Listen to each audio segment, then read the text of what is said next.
టాలీవుడ్లో చాలా కొద్ది మంది యాక్టర్స్ మాత్రమే మినిమం గ్యారంటీ అనే ట్యాగ్ని సొంతం చేసుకున్నారు. వారిలో హీరో సుహాస్ కూడా ఒకడు.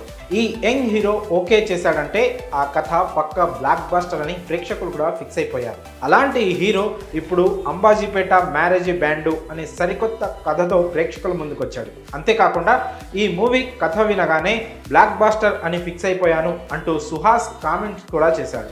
మూవీ ట్రైలర్ చూశాక ఆడియన్స్కి కూడా ఆసక్తి ఎక్కువైంది. మరి అంత హైప్ క్రియేట్ చేసిన ఈ సినిమా ఎలా ఉంది? సుహాస్ గత సినిమాల్లానే ఈ మూవీ కూడా హిట్ అయిందా లేదా? రివ్యూలో చూద్దాం. కథ విషయానికి వస్తే అంబాజీపేట అనే ఓ చిన్న గ్రామం. అక్కడ మళ్ళీ పద్మ అక్క తమ్ముళ్ళు. ఇదే గ్రామంలో కోటీశ్వరుడు వెంకట్ ఊరిలో అందరికీ అప్పులిచ్చి అందరినీ తన కంట్రోల్లో పెట్టుకుంటూ ఉంటాడు. అంబాజీపేట మ్యారేజ్ బ్యాండ్లో పనిచేసే మళ్ళీ వెంకట్ చెల్లెలు లక్ష్మి ప్రేమలో పడతారు. వీరి ప్రేమ ఒకవైపు సాగుతుండగానే వెంకట్ పద్మ మధ్య కోల్డ్ వార్ నడుస్తూ ఉంటుంది. అయితే ఒకరోజు వెంకట్ తన చెల్లెలు మల్లితో ప్రేమలో ఉందని తెలుసుకొని పగతో రగిలిపోతాడు. ఇదే అదునుగా భావించి పద్మని దారుణంగా అవమానిస్తాడు. అక్కడి నుంచి ఆ ఊరి కథ ఎలాంటి మలుపులు తిరిగింది అన్నదే అంబాజీపేట మ్యారేజ్ బ్యాండ్ కథ. ఇక విశ్లేషణ విషయానికి వస్తే ఈ కథ 2007 నేపథ్యంలో సాగుతుంది. అప్పటి పరిస్థితులను సరిగ్గా ఎస్టాబ్లిష్ చేస్తూ దర్శకుడు నేరేషన్ స్టార్ట్ చేసిన విధానం బాగుంది.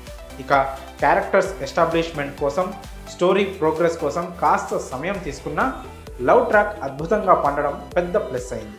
అయితే ప్రీ ఇంటర్వెల్ నుంచి ఇంటర్వెల్ బ్యాంగ్ వరకు దర్శకుడు కథని నడిపించిన తీరు అంబాజీపేట మ్యారేజ్ బ్యాండ్ స్థాయిని అమాంతం పెంచేసింది. మొత్తం ఫస్ట్ హాఫ్ అంతా ఒక ఎత్తు, ఇంటర్వెల్ బ్యాంగ్ మాత్రమే ఒక ఎత్తు అన్న మూడ్లోకి ఆడియన్స్ వెళ్ళిపోవడం గ్యారంటీ.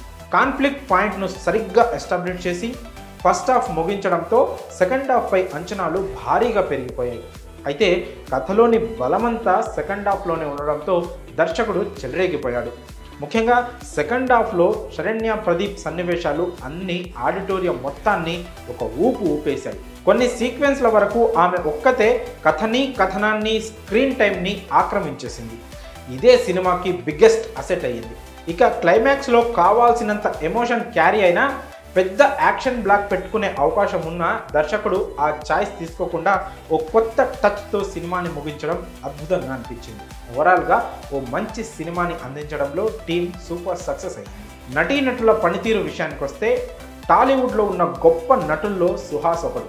అతను చేసిన తక్కువ సినిమాలకే ఈ ట్యాగ్ ఇవ్వడం కాస్త విచిత్రంగా అనిపించినా నటుడిగా సుహాస్ స్థాయిని తక్కువ పరిధిలో చెప్పలేదు. కలర్ ఫోటో చిత్రంతో ఇది నిరూపితమైన అంబాజీపేటతో ఆ నమ్మకాన్ని నిలబెట్టుకున్నాడు. ముఖ్యంగా ఫస్ట్ హాఫ్లో ఈజీ గోయింగ్ క్యారెక్టర్లో అదరగొట్టిన సుహాస్ ఇక ఎమోషనల్ సీన్స్లో ఆకాశమే హద్దుగా చెలరేగిపోయాడు. ఇక సుహాస్ తర్వాత తప్పక చెప్పుకోవాల్సింది శరణ్య ప్రదీప్ గురించి. ఫిదా తర్వాత ఆమెకి కొన్ని అవకాశాలు దక్కినా ఇంత మంచి క్యారెక్టర్ దొరకడం ఇదే మొదటిసారి. శరణ్య ఈ అవకాశాన్ని 2 చేతుల అందిపుచ్చుకొని నటనలో చెలరేగిపోయింది. ఇక పుష్ప ఫేమ్ జగదీష్ సంజయ్ పాత్రలో ఒదిగిపోయిన విధానం బాగుంది. కొత్త హీరోయిన్ శివాని నాగారం ఆకట్టుకుంది.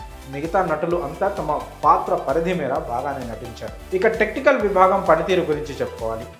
ఈ సినిమాకి మ్యూజిక్ పెద్ద బలం. ముఖ్యంగా సీన్ మూడ్ చెడిపోకుండా ఇచ్చిన బ్యాక్గ్రౌండ్ స్కోర్ బాగా ప్లస్ అయింది. ఇక కెమెరా ఆర్ట్ వర్క్ ఆకట్టుకున్నాయి. నిర్మాణ విలువల్లో ఎలాంటి రిమార్క్ లేదు. లాస్ట్ బట్ నాట్ లీస్ట్ దర్శకుడు దుష్యంత్ కటికనేని. ఇతని రైటింగ్లో ఎంత బలం ఉందో డైరెక్టర్గా కూడా అంతే గుడ్ వర్క్ చూపించాడు. ఇదే టెంపో మెయింటైన్ చేస్తే ఇతను ప్రామిసింగ్ డైరెక్టర్స్ లిస్ట్లో చేరిపోవడం ఖాయం. సినిమా బలాల విషయానికి వస్తే సుహాస్, శరణ్య ప్రదీప్ల నటన, కథ, డైరెక్షన్, మ్యూజిక్లనే చెప్పాలి.